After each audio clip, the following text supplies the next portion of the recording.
Hallelujah. ശബ്ദമുയർത്തി പറഞ്ഞേ hallelujah, hallelujah, hallelujah, hallelujah. വിശ്വസിച്ചാൽ നീ ദൈവത്തിന്റെ മഹത്വം ദർശിക്കും. അവിടെ എന്ത് സംഭവിച്ചു എന്ന് നമുക്ക് വ്യക്തമായിട്ടറിയാം. അവിടെ എന്താണ് സംഭവിച്ചത്? സകല ദുർഗന്ധത്തിന്റെയും മരണത്തിന്റെയും മേൽ ജീവന്റെയും മേൽ അധികാരമുള്ളവനായ കർത്താവിന്റെ വചനത്തിന്റെ ശക്തിയാൽ ലാസർ ജീവനിലേക്ക് തിരിച്ചു വരികയാണ്. ഹല്ലേലൂയ. ശബ്ദമുയർത്തി പറഞ്ഞേ hallelujah, hallelujah, hallelujah, hallelujah, hallelujah. ശബ്ദമുയർത്തി ഹല്ലേലൂയ. പ്രിയപ്പെട്ടവരെ, എന്റെയും നിങ്ങളുടെയും ജീവിതത്തിൽ ദൈവത്തിന്റെ വചനങ്ങൾ ഉരുവിടുമ്പോൾ, ദൈവം ശബ്ദിക്കുമ്പോൾ ഞാനും നിങ്ങളുമൊക്കെ ശുദ്ധീകരിക്കപ്പെടുകയും ജീവനിലേക്ക് തിരിച്ചു വരികയും ചെയ്യുന്നു. ജീവനിലേക്ക് തിരിച്ചു വരികയും ചെയ്യുന്നു. എന്തുകൊണ്ടാണ് ജീവനിലേക്ക് നാം തിരിച്ചു വരിക എന്ന് ഞാൻ പറഞ്ഞത്? ഒരുപക്ഷെ ലോകത്തിന്റെ കെട്ടുപാടുകളിൽ കിടന്ന്, നമുക്കറിയാം നമ്മുടെ ഈ ജീവിതത്തിൽ നാം എപ്പോഴാണ് നമുക്ക് ഈശോയെ ഏറ്റവും കൂടുതൽ ആവശ്യമുള്ളത്? എപ്പോഴാണ് ഈശോയെ നമുക്ക് ഏറ്റവും കൂടുതൽ ആവശ്യമുള്ളത്? ഇവിടെ നിന്ന് പ്രാർത്ഥിക്കുമ്പോൾ ആണോ? ആണോ? നിങ്ങൾ മിണ്ടത്തില്ലേ? ഈശോയെ നമുക്ക് ഏറ്റവും കൂടുതൽ ആവശ്യമുള്ളത് എപ്പോഴാണ്?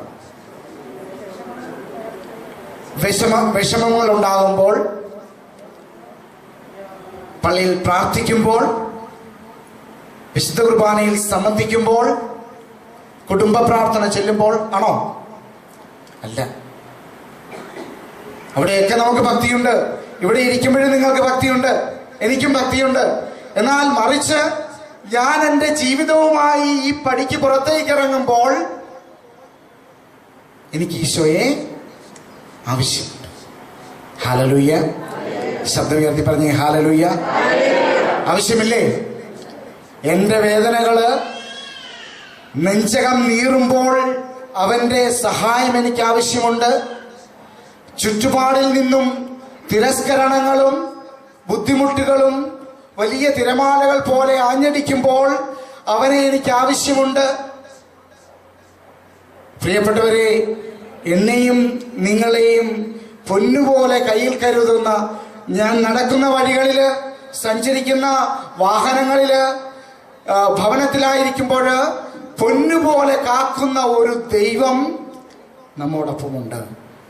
അത് ദേവാലയത്തിൽ മാത്രമല്ല, ഏറ്റവും കൂടുതൽ അവൻ നിങ്ങളെയും എന്നെയും സഹായിക്കുക നാം വെളിയിൽ ആയിരിക്കുമ്പോഴാണ്. Hallelujah, hallelujah, hallelujah. പലപ്പോഴും നമ്മുടെ ചിന്താഗതി ഒന്ന് നോക്കിക്കേ.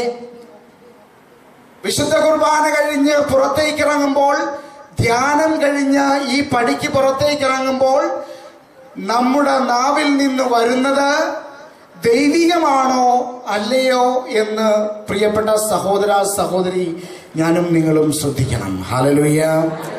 ശബ്ദമുയർത്തി പറഞ്ഞേ ഹല്ലേലൂയ, ഹല്ലേലൂയ.